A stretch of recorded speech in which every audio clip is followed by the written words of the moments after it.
주님의 부활과 함께 여러분의 믿음이 부활되고 가정과 사업과 직장과 자녀들이 다 부활되기를 바랍니다. 오늘 본문을 통해서 부활의 은혜라 하는 제목으로 말씀을 전할 때 저와 여러분에게 큰 은총이, 큰 은혜가 임하기를 주 이름으로 축원합니다. 오늘 본문 말씀은 나사로가 다시 죽었지만 살아났다는 사건입니다. 나사로가 다시 살아난 것을 통해서 우리에게 영적인 부활의 은혜와 깊은 교훈을 주고 있습니다. 다시 말하면 제일 중요한 것은 첫째로 불평할 수밖에 없는 상황에서 감사로 기적을 일으키신 주님이심을 믿게 하고 있습니다.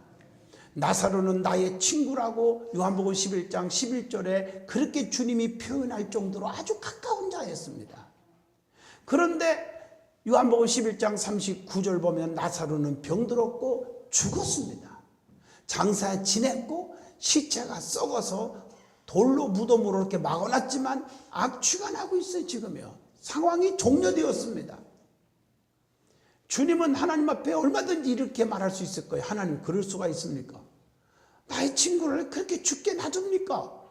그렇게 불평할 수밖에 없는 그런 상황인데도 불구하고 우리 주님은 불평 대신에 감사 기도로 기적을 일으켰습니다. 요한복음 11장 41절에 예수께서 눈을 들어 우러러 보시고 이르시되 아버지여 내 말을 들으신 것을 감사하나이다. 여러분, 감사는 기적이 일어납니다. 교회 안에서도요, 불평 불만하지 말고 감사로 넘치십시오. 여러분, 똑같은 일, 똑같은 상황 가지고도 불평하는 사람은 사사건건 불평해요. 되는 일이 없어, 그런 분들은. 그런데 어려운 상황 속에서도 감사하는 사람은 어떤 상황에 부닥쳐도 감사만 해요. 그런 사람들 보면 다 성공적인 삶을 살아요. 이게 쌀뜨개 쌀인데 반절 남은 걸 보더니 벌써 반절이나 다 먹었다고 불평을 하고 자기가 먹었으면서. 어떤 분들은 하나님 감사도 하시지 쌀값도 엄청나게 비싼데 반절이나 남았네요. 할렐루야. 이렇게 먹었는데도 또 남았네요. 감사하시지. 아멘이 출장 가셨습니까? 감사. 그 교회 안에는요, 피스메이커가 있고 트러블 메이커가 있어요. 그런데 이 피스메이커가 되는 게 얼마나 중요한데, 마태복음 5장 9절에 보면 화평케 하는 자는 복이 있나니 그들이 하나님의 아들이라 일컬음을 받을 것이요. 여러분, 시편 122편 6절에 보면 교회를 사랑하는 자는 화평을 위해 기도하고 힘쓰는 자가 되고 그 사람은 형통의 복을 준다 했어요. 예루살렘을 위하여 평안을 구하라. 예루살렘을 사랑하는 자는 형통하리로다. 그러니까 남을 피스메이커로 살아야 돼. 남들 대할 때. 어떤 분들은 자꾸 트러블 메이커가 많아요. 그 사람만 나타나면 찬바람이 확확 돌아요. 목사가 목회하면서 속이 상해요. 머리가 자꾸 빠져요. 어떤 사람은 나타나기만 하면 즐겁고 기쁘고요. 소망적이고요. 하여튼 모든 기관에 보면 피스메이커가 들어가면 분위기가 사는데, 어떤 분은 그분이 나타나면요, 하도 회의도 하기 싫고 무슨 일도 하기 싫고 다 그래요. 아주 그냥 기분이 나빠져요. 그건 트러블 메이커예요. 화평케 하는 자가 복 있는 줄로 믿습니다. 화평케 하는 자가 되라는 거예요. 불평 원망하지 말고 짜증내지 말고 쑥덕거리지 말고 감사로 다 돌리시기를 주 이름으로 축원합니다. 감사는 기적이 일어납니다. 두 번째로, 주님의 능력을 확실히 믿었던 마르다의 신앙이 죽은 송장 나사로를 일으키는 기적이 일어났다는 겁니다. 상황이 종료되었어요. 이미 장례가 끝났어요. 송장이 썩었어요. 그런데도 마르다는 주님이 늦게 오셨지만 불평하지 않고 주님의 능력을 확신하는 고백을 드립니다. 요한복음 11장 21절을 보면 주님이 여기 계셨더라면 오라비가 죽지 않았을 것입니다 라고 고백한 것은, 아무리 죽을 병 걸렸어도 주님이 계셨다면 안 죽었을 거라는 말입니다. 여러분의 가정에, 사업에, 직장에, 또 자녀들에게 아무리 어려운 일이 있어도 주님이 계셨더라면 이런 일이 없었을 것이다, 이런 고백이 있기를 축원합니다. 내 속에 주님이 없으니까, 내 안에 주님이 떠나니까 문제가 생기는 것이죠. 주님이 계셨더라면 죽지 않았을 것입니다. 여러분, 주님이 계시면 절대로 어려움이 없습니다. 주님이 떠났으니까 그렇죠. 제자들이 주님을 잃어버렸어요. 배 안에 계신지도 잊어먹고 지네들 멋대로 살다가 풍랑을 만나 죽게 되니까 그제서야 주님을 찾은 거예요. 배 밑에서 주무셨다고요. 나는 이해가 안 돼요. 성경에 보니까 하나님은 졸지도 아니하시고 주무시도 아니하시며 그렇게 말씀했고 낮에나 밤이나 우리를 지켜주는 분인데 왜 주무셨을까? 아무리 생각해도 이해가 안 가. 그래서 아무리 생각해도 이해가 안 가지만 더 생각을 해봤더니 이건 제 생각입니다. 얼마나 주님을 심심하게 만들었고 지네끼리만 쑥덕거렸으면 주님이 배 밑에서 주무셨을까? 마지막에 주님을 깨웠을 때 믿음이 적은 자들아 왜 의심하느냐? 의심하면 안 되죠. 그리고 풍랑을 책망하고 그러니 바다가 그냥 깨끗해지고 잔잔해진 줄로 믿습니다. 간단히 해결될 것을요. 우리가 살아가면서 주님을 잊어버리고 살면 안 됩니다. 주님이 내 안에 계시면 모든 일이 다 가능합니다. 요한복음 15장 7절 내 말이 내 안에 거하고 내 말이 너희 안에 거하면 너희는 무엇이든지 구하라 다 이루리라 약속하고 계신 줄로 믿습니다.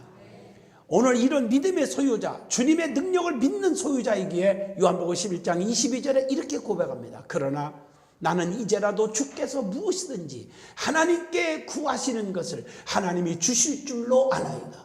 다시 말하면 이제라도 주님이 오셨으니 다행입니다. 죽었고 장사 지냈지만 주님이 하시면 썩은 송장도 살릴 줄로 믿습니다. 오늘 이 믿음 가지시길 바랍니다. 이제라도 주님이 하시면 삽니다. 이런 믿음의 고백을 들으신 주님은 오라비가 산다는 확신을 주신 겁니다. 요한복음 11장 23절에 예수께서 이르시되 내 오라비가 다시 살아나리라. 이 음성을 들을 수 있기를 바랍니다. 세 번째로 부활의 신앙을 소유할 때 기적이 일어났다는 사실이에요. 나는 부활이요 생명이니 나를 믿는 자는 죽어도 살겠고 살아서 믿는 자는 영원히 죽지 아니하리니 이것을 내가 믿느냐? 오늘 본문 25절 26절에 질문하실 때에 오늘 27절에 그렇게 말합니다. 이르시되 주여 그러하옵니다. 믿습니다. 주는 그리스도시요 세상에 오시는 하나님의 아들이신 줄을 내가 믿나이다. 오늘 이 고백이 여러분의 고백이 되시기를 바랍니다. 부활의 믿음은 곧 살리는 역사가 일어납니다. 기독교는 살리는 종교입니다. 성경을 보면 살리는 일을 하게 되어 있어요. 그래서 예수님께서는 살리시고 엄청나게 많이 기록되어 있습니다. 기독교는 살리는 종교입니다. 남을 죽이려고 하지 마세요. 그것은 부활의 신앙이 아닙니다. 예수님을 믿는 믿음이 아닙니다. 세상에서도 보면 남을 죽이려고 그러면 내가 먼저 죽습니다. 남을 미워하면 내가 미움을 받는 일이 생깁니다. 그래서 성경 말씀에 사울이 보세요. 사무엘상 31장 4절로 5절에 다윗을 죽이려고 했지만 자기가 먼저 비극적으로 버림받고 죽었습니다. 그게 사울왕의 말로입니다. 또 사무엘하 18장 14절로 15절 보면 압살롬이 다윗을 죽이려고 쿠데타를 일으켰지만 자기가 비참하게 비극적으로 먼저 죽어버렸습니다. 여러분, 그래서 마태복음 7장 1절로 2절에 비판을 받지 않으려거든 비판하지 말아라. 그 비판한 것으로 인하여 도리어 너희가 비판을 받으리라. 남 얘기할 수 있는 자격 있는 사람 아무도 없습니다. 왜? 로마서 3장 10절 의인은 없나니 단 하나도 없기 때문입니다. 그렇기 때문에 여러분들이 주변에서 보세요. 남 얘기하기 좋아하고 남을 쑥덕거리는 사람들이 잘 되는 사람 있으면 얘기해 보세요. 없습니다. 자기가 더 의롭지 못하고 경건치 못하고 더 죄인 중에 괴수 같은 자들이 남에게 손가락질하고 남에게 능욕하고 핍박하는 것입니다. 오늘 주변에서 비판하는 사람과 가까이 지내지 않기를 주 이름으로 부탁합니다. 그것이 내 믿음 지키는 거예요. 기독교는 살리는 종교지 죽이는 종교가 아닙니다. 기독교는요 용서하는 종교지 허물을 들춰내는 종교가 아닙니다. 기독교는 사랑의 종교인 줄로 믿습니다. 그래서 성경 베드로전서 4장 7절로 쭉 읽어보면 만물이 마지막이 가까웠으니 그러므로 정신을 차리고 깨어 근신하여 기도하라. 8절에 서로 사랑하라. 사랑은 허다한 죄를 덮느니라. 그렇게 말씀하고 계십니다. 네 번째로 부활하신 주님의 말씀 한마디가 나사로를 살리셨습니다. 주님께서 돌무덤을 옮겨 놓으라고 명령했을 때 요한복음 11장 41절 그들은 이해가 안 되지만 순종했습니다. 돌무덤을 옮겨 놓았습니다. 여러분, 이해가 안 돼도 내 판단, 내 지식, 내 생각으로 살면 안 됩니다. 이해가 안 돼도 주님의 말씀대로 순종하면 기적이 일어납니다. 그래서 요한복음 11장 44절에 죽은 자가 수족을 배로 동인채로 나왔어. 왜? 예수님이 한마디로 말합니다. 나사로야 나오라. 부활의 주님은 그 주님의 능력으로 나오라 할 때 나사로가 살아나온 거예요. 그래서 나사로가 무덤에서 살아나온 거 아닙니까? 사랑하는 성도 여러분 이런 기적이 여러분 속에 임하기를 바랍니다. 두 번째로 은혜 받을 말씀은 성도들에게 주시는 부활의 의미가 있습니다. 오늘 부활절을 통해서 부활의 능력이, 부활의 축복이, 부활의 생명이 여러분 속에 꼭 임하기를 간절히 축원드립니다. 첫째로 부활은 능력이 있습니다. 누가복음 24장 32절에 낙심하는 자들에게 특효약이 됐어요. 부활의 주님이 나타났을 때 불안, 초조, 근심, 걱정이 다 사라지고 평안을 얻었습니다. 그래서 우리 예수님은 만나는 사람마다 평안하냐? 평안이 있을지어다. 여호와 샬롬 하고 축복을 빌어줬어요. 평안이 뭡니까? 형통이 평안 아닙니까? 자식이 잘못되면 평안이 오겠습니까? 암에 걸려 죽게 됐는데 평안이 옵니까? 사업에 부도나서 망하게 됐는데 평안이 옵니까? 평안은 형통이요 축복인 줄로 믿습니다. 그래서 성경에 보니까 우리 예수님은 평안을 빌어주신 줄로 믿습니다. 사도행전 9장 4절에 핍박하는 자들에게도 특효약이 부활입니다. 부활하신 주님을 통해서 핍박하는 자들의 입이 다 함구하고 말았습니다. 어머나, 예수님은 살아나셨다. 내가 예언한 대로 다시 살아났다. 이렇게 된 겁니다. 요한복음 20장 27절 도마에게 이르시되 내 손가락을 이리 내밀어 내 손을 보고 내 손을 내밀어 내 옆구리에 넣어보라. 그리하여 믿음 없는 자가 되지 말고 믿는 자가 되라. 너는 보고 믿었지만 보지 않고 믿는 자가 더 복이 있도다. 의심하는 자에게는 부활의 주님은 특효약이 되었습니다. 요한복음 20장 19절에 두려워 벌벌 떠는 자들에게도 특효약이 되었습니다. 너희에게 평강이 있을지어다. 요한복음 20장 15절에 예수께서 이르시되 여자여 어찌하여 울며 누구를 찾느냐 하시니 마리아는 그가 동산지기인 줄 알고 이르되 주여 당신이 옮겼건 어디 두었는지 내게 이르소서. 그리하면 내가 가져가리이다. 마리아가 슬퍼하고 있는 곳에 부활의 주님의 소식을 여기서 또 들어요. 그래서 슬퍼하는 자에게 특효약이 부활입니다. 여러분이 주님의 부활과 함께 슬픔과 근심, 걱정 다 사라지기를 축원합니다. 수고하고 무거운 짐진 자들아 다 내게로 오라. 내가 너희를 편히 쉬게 하리라. 너희는 마음에 근심하지 말라. 하나님을 믿으니 또 나를 믿으라. 내 아버지 집에 거할 것이 많도다. 내가 곧 길이요 진리요 생명이니 나로 말미암지 않고는 아버지께로 올라갈 수가 없다. 요한복음의 14장 6절에 말씀하고 계십니다. 사도행전 2장 13절에 조롱하고 멸시하던 자들에게 부활의 주님이 특효약이었습니다. 사도행전 7장 55절에 스데반이 성령 충만하여 하늘을 우러러 주목하여 하나님의 영광 및 예수께서 하나님 우편에 서신 것을 보았다.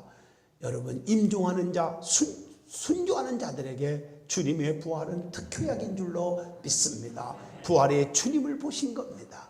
그래서 돌로 맞아 피투성이 되지만 얼굴에는 광채가 빛날 수가 있었어요. 여러분들이요 정말 고통 속에서 얼굴이 광채가 빛난다는 거 상상해 보았습니까? 그게 마음의 평안입니다. 이런 축복이 여러분에게 임하기를 원합니다. 두 번째, 성도에게 부활이 증거하는 사실이 있습니다. 로마서 1장 4절 성결의 영으로는 죽은 자들 가운데서 부활하사 능력으로 하나님의 아들로 선포되셨으니 곧 우리 주 예수 그리스도시니라. 그리스도의 신성입니다. 뿐만 아니라 요한복음 15장 14절로 17절에 너희가 나를 택한 것이 아니요 내가 너희를 택하여 세웠다. 복음의 진정성이 있습니다. 고린도전서 15장 17절로 20절 말씀, 구원에 대한 약속의 확실성입니다.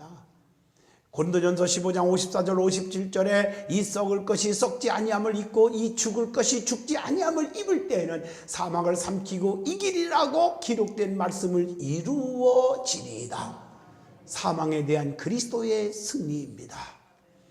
에베소 1장 19절로 20절에 그의 능력이 그리스도 안에서 역사하사 죽은 자들 가운데서 다시 살리셨고, 하나님의 전적인 능력입니다.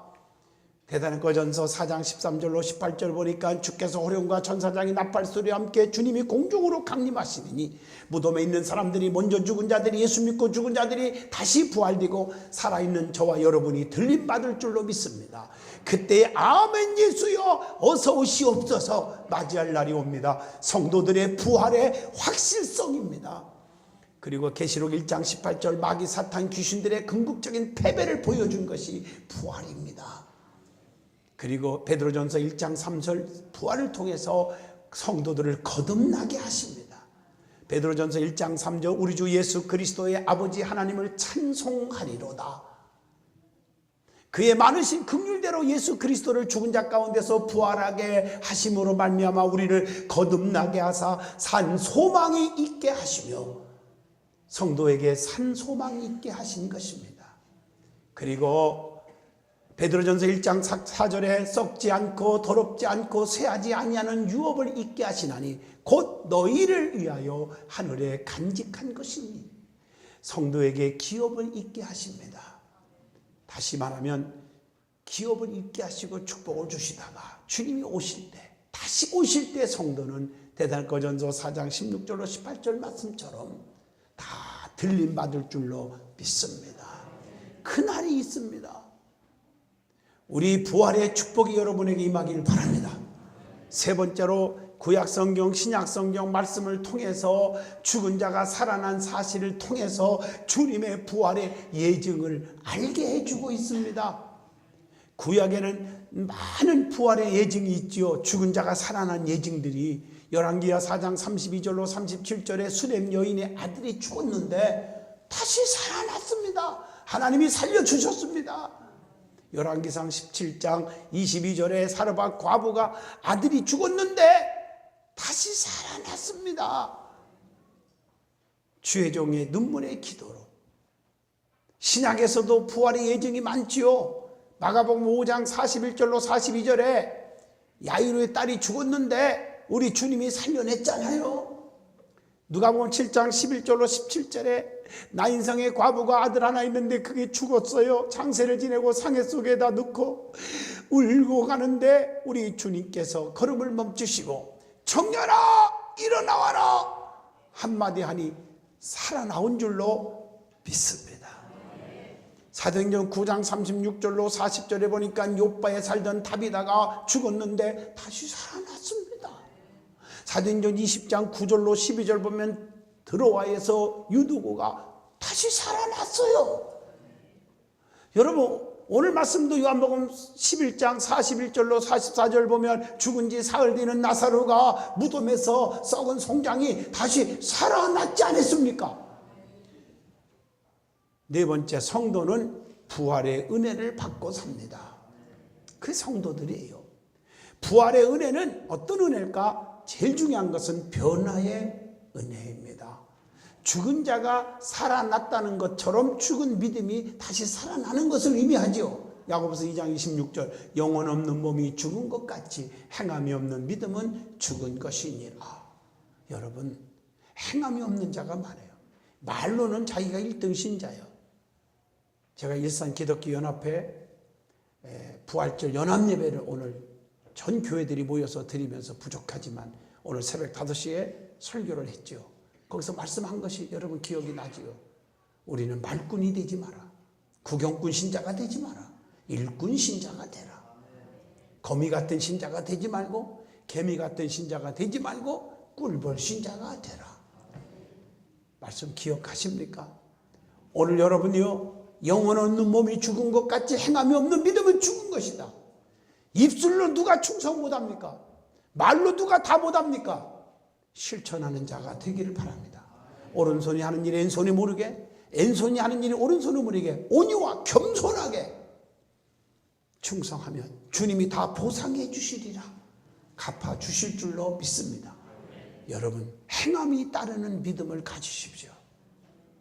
주님을 사랑합니다 해놓고 행함이 없어. 주님을 사랑하면 사랑하는 사이는요, 자꾸 보면 또 보고 싶고 또 보면 계속 보고 싶은 거 아닙니까? 주님을 사랑하면 주님 만나는 시간이 예배입니다. 예배. 세상 일에 바쁘면 다 예배 버리고 시간이 남은 예배 시간에 오고, 그것은 주님을 사랑하는 것이 아니라 가증스러운 것입니다.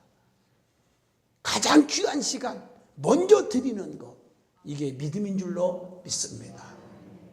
여러분, 죽은 자가 살아난 것처럼 죽은 믿음이 다시 소생하기를 주의 이름으로 축원합니다. 베드로전서 1장 3절, 예수 그리스도를 죽은 자 가운데서 부활하게 하심으로 말미암아 우리를 거듭나게 하사 산 소망이 있게 하셨나니 절망의 삶에서 희망의 삶으로 회복되어야 합니다.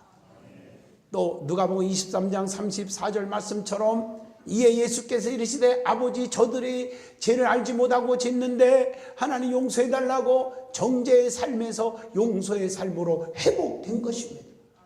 여러분들이여, 남을 정죄하지 마세요. 여러분, 용서의 삶을 사시기를 축원합니다. 우리가 가로막게 담이 있으면요, 기도에 응답이 없는 거예요. 그 담을 헐어야 돼요. 그게 용서의 신앙입니다. 그리고 사도행전 7장 9절로 13절의 미움의 삶에서 사랑의 삶으로 회복되어야 할 줄로 믿습니다. 그 다음에 부활의 은혜는 움직임에 있습니다. 여러분, 생명이 있음과 없음의 차이는 움직임에 있어요. 죽은 자는 움직이지 않습니다. 아무것도 못합니다. 감각도 없습니다. 산 사람은 감각이 있습니다. 움직입니다. 행동으로 옮깁니다. 그게 산자입니다. 부활의 은혜는 봉사, 전도, 헌신 생활, 살아가는 삶을 사는 거예요. 움직이는 삶을 살아야 돼요. 아무것도 안 한다, 그것은 산 영혼이 아니죠.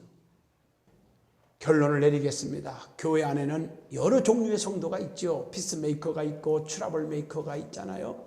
양 같은 자가 있고 염소 같은 자가 있잖아요. 슬기로운 성령 충만한 기름 준비한 다섯 처녀가 있는가 하면 기름 준비하지 못한, 성령 충만하지 못한 미련한 다섯 처녀가 있었지 않습니까? 예배를 드리러 오는 자가 있으면 구경꾼 신자, 예배를 보러 오는 자가 있잖아요. 오른편에 서는 자가 있으면 좌편에 서는 자가 있잖아요. 그래서 로마서 8장 5절로 6절에 사람은 영에 속한 자가 있고 육에 속한 자가 있다고 말씀하면서, 영에 속한 사람은 영의 일을 생각하고 육에 속한 사람은 육의 일을 생각하나니 육의 생각은 사망이요 영의 생각은 생명과 평안이라고 말씀하고 계십니다. 여러분, 영적인 사람이 되시기를 축원합니다. 영의 생각으로 꽉 차시기를 주의 이름으로 축원합니다. 주님이 제일 좋아하는 단어 다시 한번 말씀합니다. 와, 더 먼저. 베드로와 요한처럼 성전에 기도하러 가는데 하나가 되고, 영적인 일에 하나 되고, 쓸데없는 일에 하나 되지 마시고, 끼리끼리 하나 되지 마세요. 교회를 오래 다닌 사람일수록 끼리끼리를 좋아하는데 마귀가 춤을 춥니다. 성령님이 기뻐하는 일에 하나가 되십시오. 그리고 더 주님을 더 사랑하십시오. 아브라함처럼 하나밖에 없는 이삭보다 하나님을 더 사랑했어요. 그랬더니 이삭에게 하나님께서 배의 축복을 주고 샘물이 터져 나오게 하시고 장수의 축복을 주신 줄로 믿습니다. 먼저입니다. 사르밧 과부는 마지막 먹고 죽을 거지만 그 음식을 먼저 드렸더니 떡가루 그릇에 떡가루가 기름통에 기름이 마르지 아니했더라고 그랬습니다. 주님이 제일 싫어하는 단어 척, 차차 때문에 잘난 척, 가진 척, 봉사한 척, 사랑하는 척하지 말고요. 차차 미루지 말고 아브라함처럼 아침에 일찍 일어나 즉시하는 것처럼 즉시하세요. 때문에 남 핑계 대지 마세요. 너 때문이 아니라 다 내 탓입니다. 그것이 부활의 신앙인 줄로 믿습니다. 부활의 신앙으로 부활의 은혜를 입어서 부활의 축복 속에 다시 거듭나는 삶을 사시길 바랍니다. 지금 진도 해역에 세월호가 지금 가라앉았습니다. 안산 단원 고등학생들이 지금 그 안에 지금 실종되어 있습니다. 탑승자가 476명인데 구조된 자는 174명 뿐입니다. 오늘 아침까지 사망자 수가 46명입니다. 실종자가 256명입니다. 302명이 죽거나 실종됐습니다. 그의 가족들이 얼마나 가슴이 아프겠습니까? 나의 아픔으로 여기시고 우리가 눈물로 기도하시기를 바랍니다. 그들에게도 주님의 부활과 함께 다시 살아나는 역사가 있기를 원합니다. 부활의 기적이 그들에게도 임할 수 있기를 바랍니다.